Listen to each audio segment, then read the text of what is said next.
நம்ம ரெய்னி சீசனுக்கு மாம்பழத்தை வச்சு எப்படி ரெசிபி செய்கிறேன்னு பார்க்கலாம். அதுக்கு ஃபஸ்ட்டு மாம்பழத்தை நல்லா இந்த மாதிரி ஸ்கொயர் ஷேப்பில் அறுத்துக்கோங்க. அறுத்துட்டிங்க இந்த மாதிரி கொஞ்சம் லெமன் புழிஞ்சிக்கோங்க. லெமன் புழிஞ்சாச்சு. நெக்ஸ்ட்டு இங்கே வந்து உப்பு எடுத்தாச்சு. லைட்டாக உப்பு தூவி விட்டுக்கோங்க. நெக்ஸ்ட்டு அது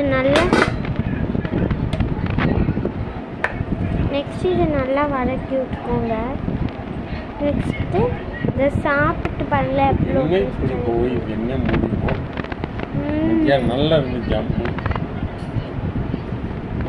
செம்ம டேஸ்ட்டு. மாதிரி மாங்காய் நல்லா தான் இருக்கும். வீட்டில் ட்ரை பண்ணி பாருங்க.